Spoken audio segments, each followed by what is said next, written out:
away. I hope.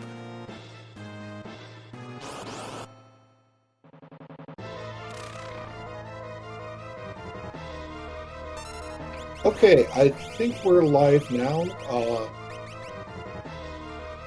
So there was some mix-up going on, and we have been streaming the, or not streaming precisely, but we have been running this Living Seed demo. And as you can see, we're already an hour into the race, and a couple of our guys are almost done. Others are still working at it. Meads, if you're around, do you want to just quickly go over what the Living Seed is again? Yes, hello everyone. Medis24 here. The Living Seed is a flag set that we play on Final Fantasy VI Worlds Collide. Every single week, our runners for this race select 2 flags on the randomizer to change. Those flags persist from week to week, so over the course of a season, which runs for 14 or 15 seeds, somewhere around there, the flags build up as the season goes by. And they continue to build and radically alter the way that we play the game. We are currently in week 3, so we are using the 3rd week flag set right now, and this particular seed is using 3 weeks worth of flag changes from the players who run it. And I am your other host, Eric the Swift. It's a shame we didn't catch this until just a while ago. But if you haven't noticed on Taco Media site at least, I have been singing the praises. The unsung story of Celeste on a Raft. It's been prominent this seed, and that's been the real breadwinner. So if we could just get a round of applause for Celeste on a Raft, as well as our runners here, they've been doing a fantastic job with what they've been given, what they've found. There's been a lot of divergent paths between all 4 of our runners, and they've just been doing exceptional work.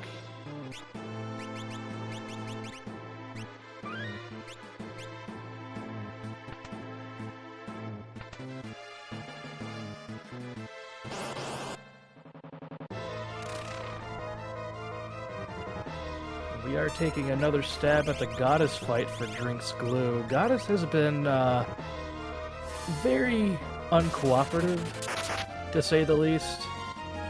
So we are getting some Quad 9 damages with the Ice Rods, I believe, is what he threw at her. And Umaro is just going after Goddess and taking on that love token. And then inevitably paying the price for it. Now we can really see our other runners, Taco Mage and Nekli Kong, closing the gap on Drinks Glue while he's jammed up at this fight. Of course, they both still have a Goddess coming up that they'll have to deal with, but it's definitely altered the scope of this race. Yeah, and it looks like Goddess has been a little bit of a speed bump, which I think is the only boss that's been really showing this persistent issue throughout the seed. And I mean, every other boss they've been tackling down, no problem at all. And it's just Goddess that is resisting. It looks like Nobody War is stacking up on side 2 for Kefka's Tower to get the remainder of his dragons, which I believe he needs 2 left.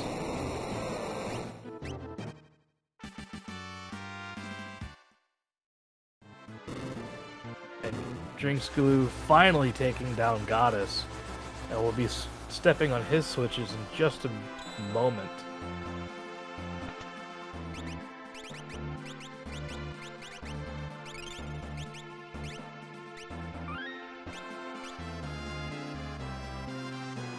So as far as the parts that the audience missed because of that unfortunate streaming not streaming issue, we did see some interesting routing going on, and Glue sort of hit the grit really fast routing, which was finding Strago at the Welk check, then finding Yeti at the next tower, then Sabin at Yeti's cave, into a shadow at Imperial Camp, which are a relatively fast one.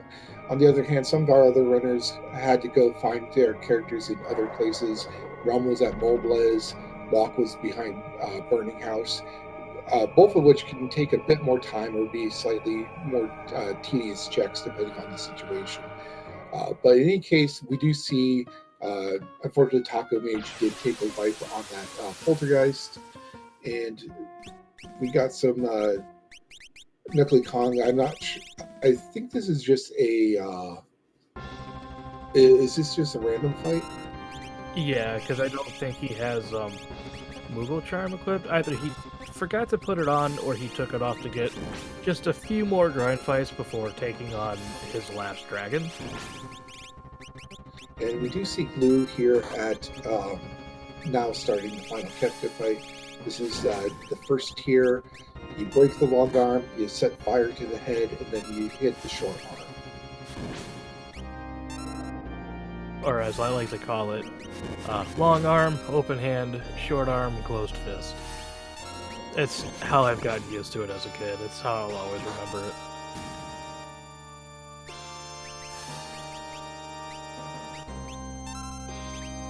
The other option is just get up to level 99 and just stop on everything. And we see our Fenrir coming out on tier 1, which is not a bad play. I believe, I don't remember if I saw this, multi-summon is turned on for this? Yes, multi-summon is on. That was Phantom, though. So will be invisible, which will dodge some of the physical attacks that are going to come out. That will get torn away if they get hit by magic during the next phase, but again, multi-summon's on. So once you, as long as they have mute to get rid of mute the magic caster, and then just deal with, I believe Tiger also uses magic spells, so just needs to freeze the Tiger. Yeah, Tiger is one that gives you nasty ailments. And like you said, with tier 2, that middle person, which is the girl, looks like in the red dress, is susceptible to instant death. The person on the left-hand side, who looks like he just wants to show you something off the side of the screen, is able to be muted, which just leaves Tiger and blue guy, which I believe is Hit. Is that correct? Yeah, so we got Hit, and then we got Tools in the center. Tools is vulnerable to instant death. Tiger is vulnerable to ice, and you just need to mute the magic user and then survive 10 hits from Hit.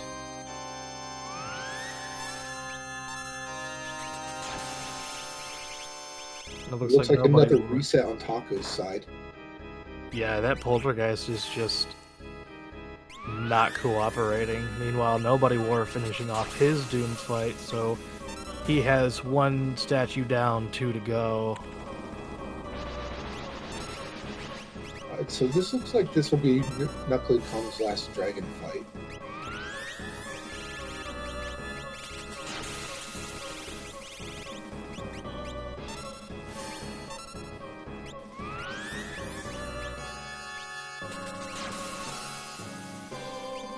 And one of the good things about this seed and the flag set, the way it was made, if you've noticed, is that we seem to be having a lot of rods.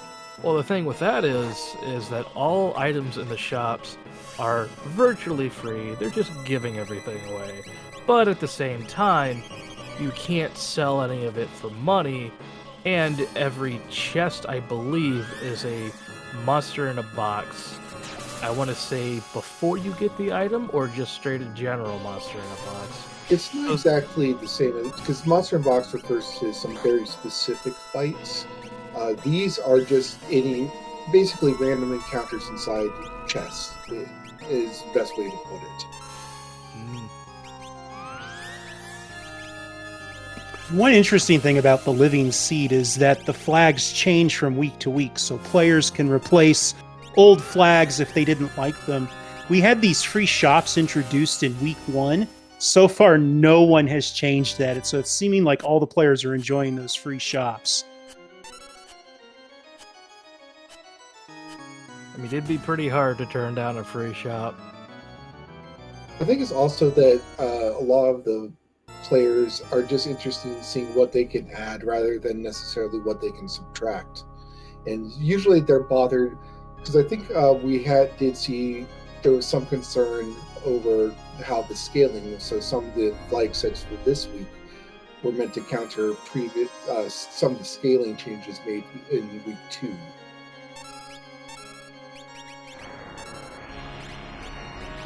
We see Taco Mage taking down his Poltergeist and Drinks Glue going on to Phase 3, which consists of Magic and Sleep. Or I'm sorry, Girl and Sleep. Girl you want to take care of right away, because she does have the capability of restoring HP to herself and Sleep. And then as far as Sleep goes, just you want to make sure you pay attention to how much damage you're doing, so you're not getting mediocre counters every time. And with this phase, you also want to make sure you have your Calmness Protection, which is either Fenrir or Golem, and I believe Drinks Glue has Fenrir. I don't think he found that Golem.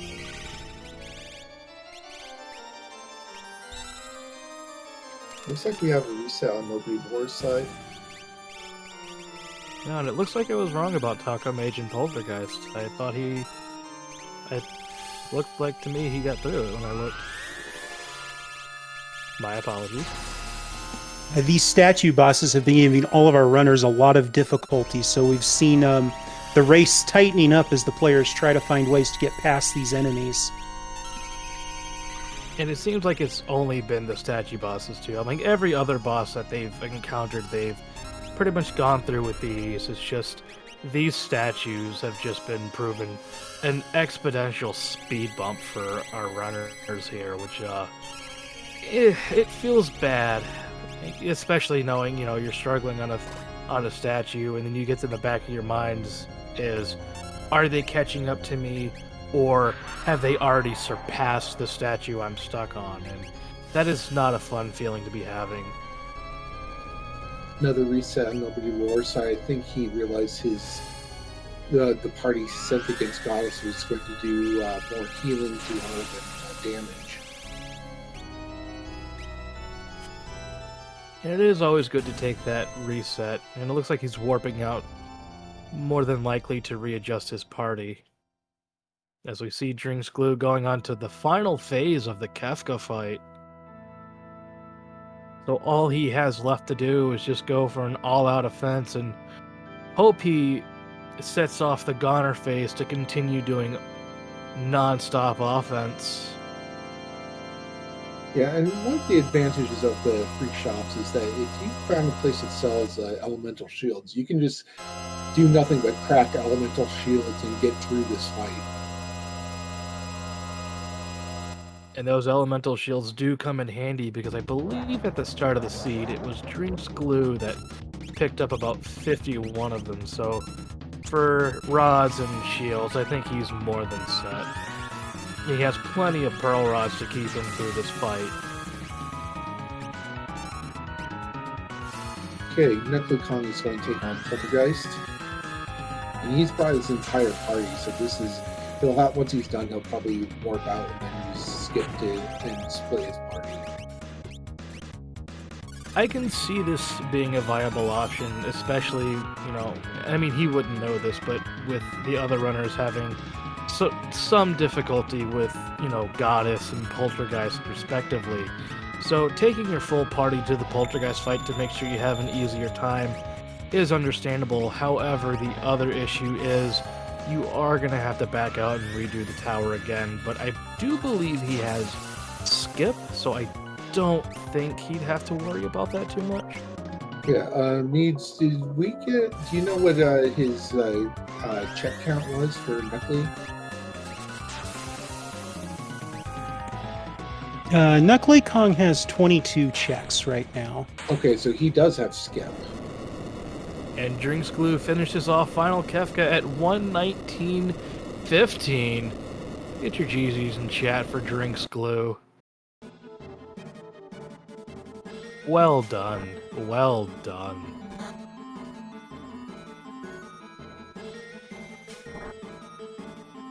And we may be joined shortly by Glue, but well, until then, we do see, was it Takamages going up against Doom? Nobody were taking on that Kefka fight. And it looks like Umaro's holding out with a hope and a dream. Knuckly Kong resetting on the Doom fight.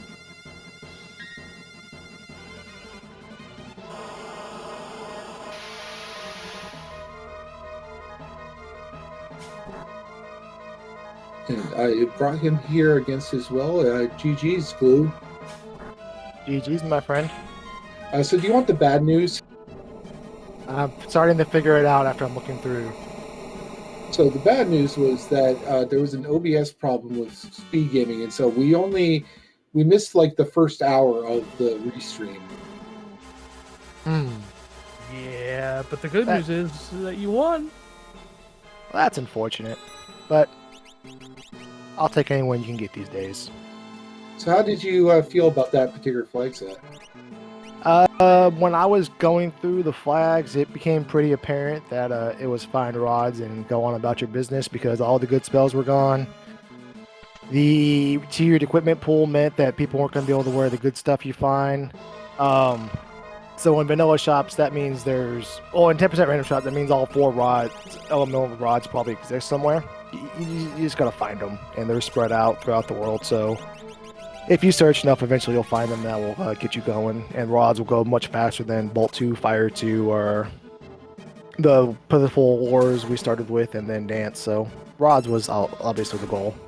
And I thought you found some elemental shields too. No, I didn't find them for sale. I found them as a reward from somewhere. I think one was a dragon reward, one was from Nars Weapon Shop, but... And what was your plan for dealing with the scaling? Because the multiplier gets so strong that my plan was just to scoot by with the super balls and the rods as far as I could, and then go do checks with fixed encounters. Because as you saw in the Phantom Train, that's a world of balance encounter you encounter outside of South Figaro in the beginning of the game. That was giving me 9,000 experience, so that paid off for me. It was just push anything up as high as I could and continue on, and then take some fixed encounters, and it would just catch itself up. Okay, and it looks like you were having some trouble with some of the statues. It seems like a lot of the other runners are also having trouble with statues. Was there anything in particular that just was hurting you as far as statues go? I had a game plan for each one. I just needed Goddess to not counter one time.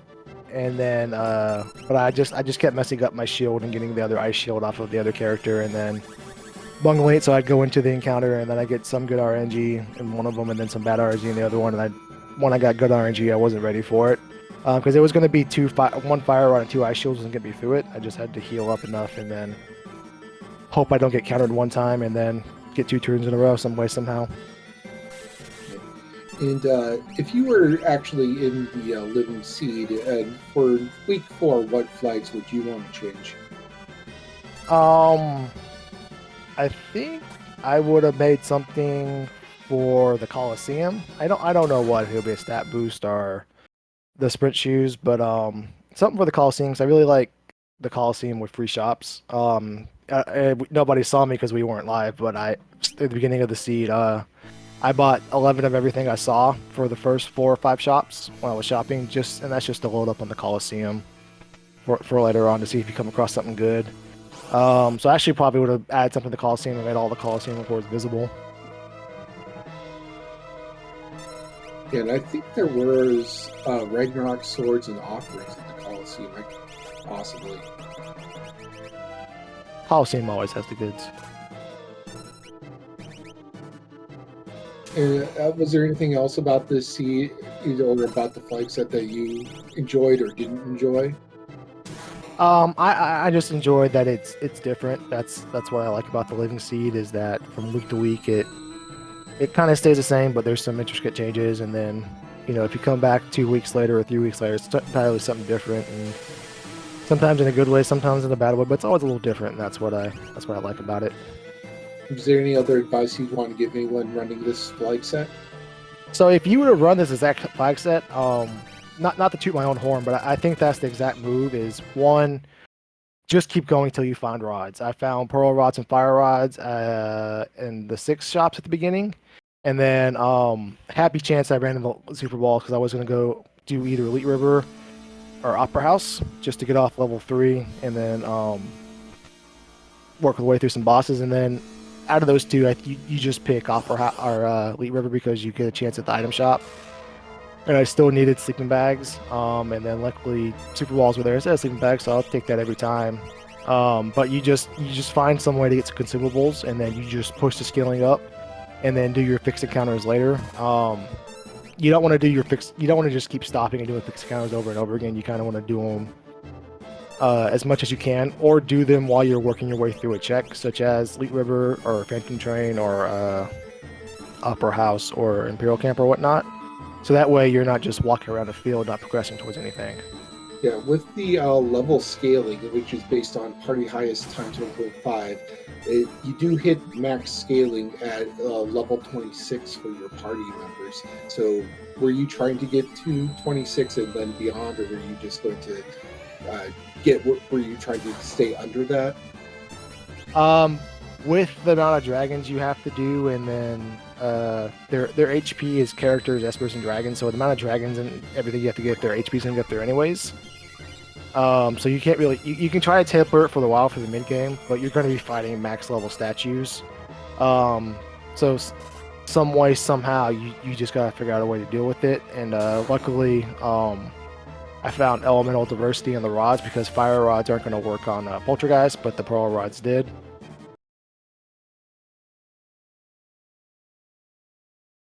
And Eric, did you have any questions for Glue? I think you pretty much asked all the good ones, but I think one sorry. that I can. No, you're good. One that I can think of is if there was anything you feel you could have changed route-wise, what would it be and why? I wanted to do Ancient Castle because when you have to do 5 dragons, you might as well do the with Y removed. You might as well do the checks that are going to lead you to those dragons. So that's why I went to Fanatics. With Strago, you might as well go get your 5th character or your 4th character and a dragon while you're there. And then there's only 3 spots you can really do that. It's Ancient Castle, Mount Zozo, Fanatics Tower, and 4 spots: Fanatics Tower and Walter Road and Arsh. And so if you hit all of those, you're not just doing the Kefka Towers Dragon where you're walking through just to walk through. You're walking through and working towards progression. So if I could change one thing, I would have worked Age of Castles Dragons into there some way somehow. Well, another piece of good news is that even though we did have some sort of runner divergency where everyone took different paths, we didn't see an Edgar anywhere. We do know that Locke was at Burning House, and we also found out that Realm was hiding off over in Moblas, so even trying to go for that Edgar, I don't think there was, anything to worry about too much on that aspect. Well, with Y removed, if you go to if you try to go to the South Figaro Cave in the World of Ruin without Edgar, there's an NPC or Siegfried I think it's Siegfried or NPC is blocking you. So you can just Y remove them, then you go down there, and then you can do Ancient Castle. You can do the South Figaro Engine Room. You just don't do the Throne Room. You can't do the Throne Room without Edgar. But you can basically do 2 out of 3 of Edgar's checks plus a dragon. Huh? See, that I didn't know about. That does So the main spots you can Y remove into are South Figaro, World of Ruin, Mount Zozo, Locke's World of Ruin Weapon Shop. And you can get into the Collapsing House, but you don't really want to go into the Collapsing House unless you're looking for monster boxes. And then Magic Tech Factory, you can go into a Magic Tech Factory. And then you can Y remove certain bosses. Like I think the one that I usually Y remove is the Dada Luma Sprite in Zozo, just so I can treat Zozo as a free check instead of a fighting check. Yeah, there's some bosses, if you wipe remove, you don't get the progression. Like in the Magic Factory, you can wipe remove number 24. But if you wipe remove, you don't get the stuff for him. But if you go to Mount Zozo and do the Dataluma, you wipe remove him, and you go through him. And as long as you have Terra in your party and you go back to the Rambu room where the Espers converge, you'll be able to get the reward without having to do the boss fight. And I think you can wipe remove the Narapa and still get the final thing, because I think the final check for floating comet is for when you get back to the airship. Yes, indeed. So there's a couple bosses. Wipe remove opens up a lot of options if you don't necessarily have either the ability, the characters, or the willpower to do certain things. Oh, that is thanks for raising Lou. I wish people could have seen more of it. I think you did a really great job going through this, and your time really shows that. And I think you've given some really great advice. And thanks again to NGGs, and congrats on the win. All right, thank you, my dogs. Y'all have a good night. Have a good one, man. Okay, and so we do see Knuckly Kong and Nobody War both in the final Kefka fight. Looks like they're very close, or right on each other's heels, and Takamage finally gets through that goddess fight. And I believe that should be Taco Mage's last statue, so he also will be going after this final Kefka fight. I do think we have a pretty close race for second. It's going to depend on how this Tier 3 goes for Knuckly, and of course how the Tier 4 goes as well. Unfortunately, one of Knuckly's characters is already down. And not only that, but to add insult to injury, did not get that Mega Elixir healing, so that's going to be well, he's got another one, so... Yeah, if you found a shop with Mega Elixirs, you got a stack of Mega Elixirs. That's all you need to know about this flight set. It looks like he does have 26 spares, so nothing too much to worry about. And Yeah. I believe... In Ultra Sleek 6, I think the Mega Elixir costs about 44,000 gold. In this particular flight set, it costs 0 gold. Be drinking Mega Elixir for days. It looks like Taco is actually might not have has to go through the tower again. Might still have another statue to do, and just had to realign the party again. Unfortunately. So I think the only statue he would have left, I want to say, would be Poltergeist at this point.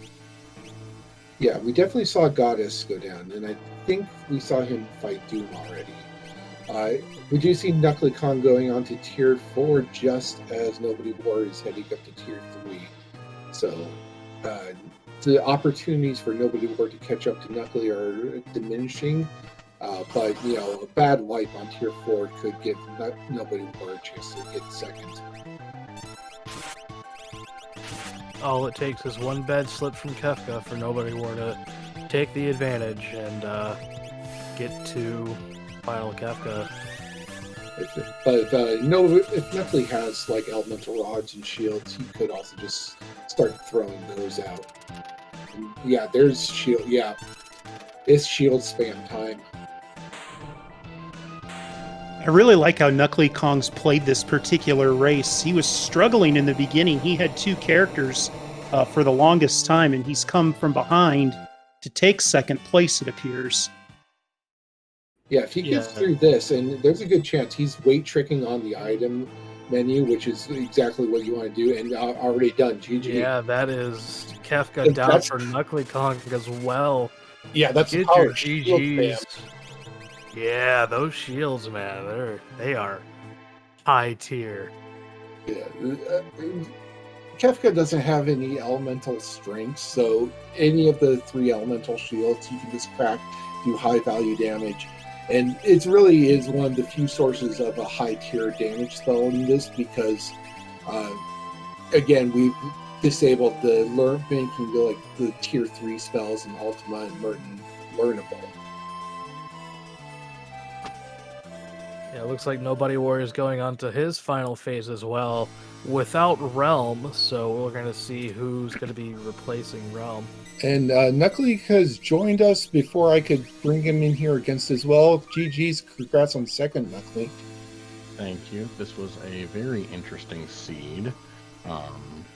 The no boss experience really threw me for a loop, and that's why I decided to take the Moogle charm off in the tower to get the last little bit of levels that I felt I needed. Yeah, and it looked like for a while you were somewhat behind because I think you were stuck on 2 or 3 characters longer than anyone else, but you managed to catch up and then pull ahead during the statue fights. I spent more time shopping than I would have liked, but I was looking for big swords, even after finding the elemental shields and the rods, because I knew for lady or girl, she absorbs all the elements. So I was looking for some sort of offense other than depending on RNG with fixed dice and super balls. And what was sorry, go on, Eric. I was gonna say that the way you slingshotted your way from being somewhat behind to finishing a second is just absolutely impressive. Like I enjoyed watching every second of it, to be honest with you. And I was really, really hoping there wasn't a character at Fanatic's Tower, because that is by far my least favorite check. But when I saw Yeti, I knew Sabin was behind Yeti's check, and about 75% of the time I get an Esper from Tritok. So when I saw that I needed 1 character, 1 Esper, and I think 3 dragons, I went for it. Okay, so I think we should also mention the bad news, but affects you slightly less maybe. For the first hour, we weren't actually live on SpeedGaming due to an OBS error, so we only really catch the last third of your match. Interesting. But you could also argue that was the third of the match where you did really well. It was. I was hoping to get a better time, and when I saw Drinks Glue finish at 119 and I still had 2 statues and the whole final Kefka fight, I was hoping it would be closer. But Drinks Glue is a phenomenal runner, and I enjoy racing him any chance I get. We're also joined by Nobody War, who came in a close third. I think you guys were like 1 tier in Final Kefka separated from each other. Very good. GG's Nobody War.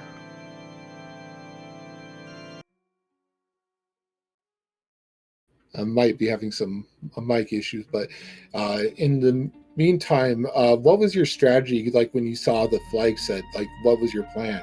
Just go buy big stuff? Yeah, I was hoping for high tier weapons in the weapon shops, and honestly, I was hoping for flame shields, because Fire 3 is a super fast animation, and unfortunately I did not find any flame materials.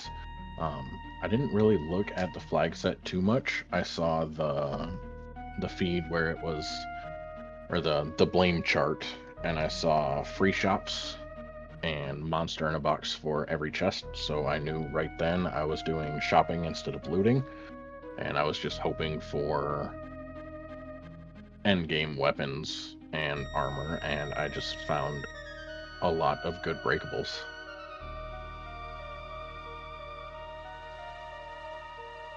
So if there was anything, knowing what you know now with how your seed went, was there anything that you would change route-wise that you feel you would do just a little bit better? Like, say, taking that Fanatic's Tower earlier than what you did. Like, is there anything you would change about the way you ran the seed? Like you said, probably take Fanatics earlier. But that being said, I feel like my levels still would have been not where I wanted them for the final fight, because max scaling was, what, 40? Yeah. So going into the final fight at level 27, I was not fond of that idea. That's kind of why I dipped to Imperial Camp because it's fixed encounters with no boss, so I was just trying to grind XP, and the first fight was awful, and I wasn't going to do it again. And we are also joined by Taco Mage, who I believe forfeit. Good game nonetheless. So I'm hoping everyone can hear, because I don't think nobody where Taco has heard this. Due to an OBS problem, we were the first hour of the stream didn't actually get streamed. So we only really saw the last 40 minutes or so. Oof, that was the kind of the roughest 40 minutes to watch for at least my part of it. Yeah. So what was your plan going into this flag set? Like the first part of it almost went to plan, except that I hit a really bad chest and then took a wipe that I think was like 5-minute time loss. But my basic approach was, and I forgot to do one of them, which I had to go back for, but to hit the couple of free checks that I could hit. So check Zen, grab Celis's check, which taking both of those would push up XP scaling. And then after grabbing Celis, I was actually going to go over to the sealed gate and open a bunch of chests on the way through. But because of my reroute, because I forgot to pick up Celis and South Figaro when I was first there, I decided to open up chests in the basement. That's where I hit Madam Outsiders and wiped after about 4 minutes of grinding. And then from there, it was just basically seed as normal, gather up as much junk as possible, hit the Coliseum. Now, I'm personally wondering, did any of you consider going to Zozo and why removing Dataluma? I didn't. Zozo's feels like such a long walk, and the only other check there is guaranteed to be dead, and it was about 30 minutes in when I realized, oh, that's right, we are on tiered equipment, which means nobody's going to be able to wield anything that's any good. So I've asked this with the other runner, so I'll ask you as well. If there is one thing, or is there anything in particular, rather, that you feel you could have done differently, routing-wise, to kind of give yourself a little bit more of that edge to kind of, take down everything, especially the statue fights, which I do believe everyone was also struggling with as well for a time being. Well, there were two things that I could have done differently. One, I could have given up on Poltergeist a lot sooner. I sunk Cost Fallacy that one. I think that doing retries on that one was 10 minutes before I finally gave up when I realized I was at 21 checks. The big one, I probably could have stopped and ground up to like level 36 before going into KT. That was kind of a gamble. I thought I'd be able to RNG my way past. And of course, it wasn't until like my 6th or 7th rip against Goddess where I realized, wait a minute, I could try moving the fixed dice around. And that's something I wish I would have thought of a little bit earlier, too. So my question for everyone who wants to comment in on this, if you're going to be in week 4, what flags are going to change? Like, what 2 flags do you want to add or remove or modify? That's a good one. Probably Boss XP off. I, in general, hate that flag, so that one's probably going away if somebody else doesn't nuke it first.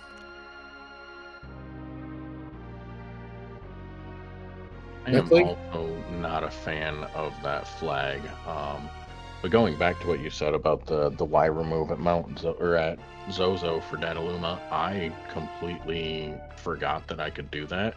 And I ended up taking the fight, and I think it was just Kefka. So it wasn't a terribly difficult fight. And then I did Y remove into Mount Zozo for the dragon. Yeah, I was bringing that up because it feels like the Zozo check, when you have Y remove, is sort of like a partially free check it's a non-free check that's basically free because the only fight you have to take you can actually Y remove. And so I was wondering, it would still potentially have progression, right? Yes, it was. It was an Esper. So Y removing the boss there, you do still get the reward, and since you have to fight a boss there, it's not part of the no free lunch flag set. So you do still get the reward there, just like if we did Floating Continent and we removed the last boss. Yeah, the Narappa spot. You still get the reward from that. Now, if you remove the center spot of Floating Continent, you do not get the reward. And something that I had wondered earlier in this seed, it was in the first hour, so nobody got to really hear it. But there was this reward for learning one sword tech. So my question was, if you already have the other 7 sword techs and you get that reward as an unlock, do you get that 8th and final one, or do you still stay at 7? I'm pretty sure it gives you the 8th one. If I remember the way the flag logic works, I believe learn 1x of anything just gives you the next in a progression, so same with blitzes. I did get that. Yeah, I picked that up. I did get it too with Sabin. But I honestly didn't really struggle with the statues. I pulled Warring Triads strategies and sent my strong party up the right side and took out Guardian or Inferno spot and a dragon, which got me unlock, and then I just sent them straight up through the center and split the party between the other 2 statues. Goddess, I took her out with ice shields, and Doom, I just chucked pearl rods at him. Ooh, I never found the ice shields. Where were those? I do not remember, but I found ice shields, thunder shields, thunder rod, pretty much everything but fire rods and flame shields. I know there was one ice shield you could have gotten from the lock check at the weapon shop, and I want to say, I think I saw an ice shield in the shop, but I can't remember off the top of my head. Yeah, I bought 61 ice shields and 61 thunder shields. So majority of my seed was Kraken shields. Yeah, we saw you do the shield spam on Final Kefka, and just like, I don't think he even got a chance to do Fallen one. He did not, and he didn't go into Goner charge. I ate a hyperdrive, but didn't lose a character to it. So it was interesting. I do like free shops, but what I would pair with it is probably no toys. So it would remove the rods and shields, but that's also a gamble with tiered gear. Yeah, the other problem is that we also don't have any of the higher tier spells learnable either. So those elemental shields are like your only tier 3 sources, I think. Yep. Yep, and not everyone being able to equip all the espers is different. I think my first esper, no one could equip it until I found Locke. I think, yeah, you must have got the same one I did. That was Fenrir. Nobody could put on Fenrir. Yep. Yep, but then I found Locke, or I got Strago, and then Locke, and I did Locke's tunnel armor check, hoping for another character so I wouldn't have to go to Fanatic's Tower. Didn't pan out, but Fanatic's Tower, seeing Yeti there really slingshotted my routing. Yeah, and I think nobody found Realm at Mobliz, which was the other possible divergence. Yeah, I got Realm as well as my last character. Did anyone go to Phoenix Cave? I didn't even get Locke. I didn't see anybody even go to the direction of Phoenix Cave. Yeah, I think you were the only one who found Locke, because I think you may have been the only one who did. Or actually, Nobody War might have done Burning House as well. Yeah, I think you were the first person to check that. And I was hoping for better grind fights in Burning House, and that's kind of how I went about my seed, knowing that boss XP was off. I wanted to take checks with grind fights to get my levels up so that I didn't have to take grind fights while walking around, and it didn't pan out very well. The first fight in Magitech 3 was a good XP fight, but the fights after that weren't spectacular. But I think I was low to mid 30s when I went into Kafka's Tower and finished at levels 40 and 41. All right. We're going to probably cut this stream soon, so any final thoughts? This was my first time doing the Living Seed, and I enjoyed it. If I can manage to get more time in my schedule, I will most likely continue it. Yep, it is an async. Taco here is actually the person who runs it. And so just come into our Discord and ask around, and you'll get directed if you want to give it a try yourself. I wish we could have shown off more of it, but again, there was those technical issues that we didn't catch until far too late. I'll take steps myself to make sure that doesn't happen on my end, at least. But we at least got to showcase some of the end and got to talk about some of the stuff so they can still have an idea of just how different Living Seed is from your standard race flags. Yep, and like Joker said, join the Discord. It's an amazing community. We do have a Moogle Cup for new runners to be mentored by experienced runners to get them ready for Ultros League. Ultros League, we are in week 3, so I believe late signups have closed. Unfortunately, if you want to join, you'll have to wait until season 7. But there's always something going on in the community, whether it's a sync race, a draft race, just a whole bunch of fun. Yeah. So Meads, Erickson, or Taco, any final thoughts? Nope. Come join us, Living Seed. I'm just happy I could, fail it on air for everybody. Thanks so much for. Go ahead, Eric. I was going to say, despite the technical difficulties that we had within the first hour, I mean, this was a really fun seed to watch.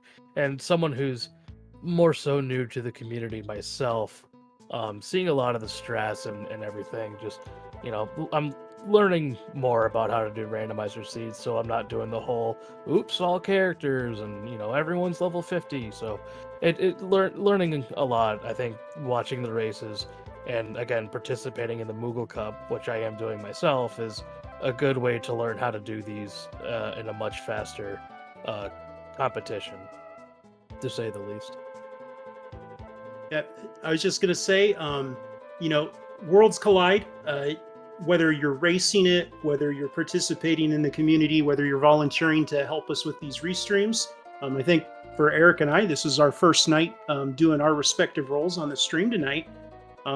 You can just come in and you can contribute. So if it looks like fun, it is fun, and we're always welcome to bring people in and get you going, whether you're racing or doing something else or just hanging out and having fun and playing the seeds at your own pace.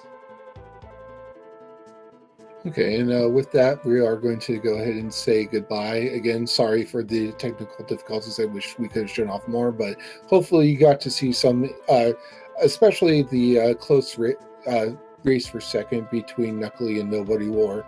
I thought that was a pretty great thing to see. But yeah, the Living Seed is pretty great. That's why we wanted to show it off and see if we get other people interested in it. And all you have to do is come to join the Discord, ask around, and we'll point you in the right direction. But for everyone here, thanks again to all our runners for running this. Thanks for SpeedGaming for letting us have this time, and thanks to Eric and Meads for trying something new for us. But in any case, for Worlds Collide, I'm Joker Mage, and thanks and goodbye.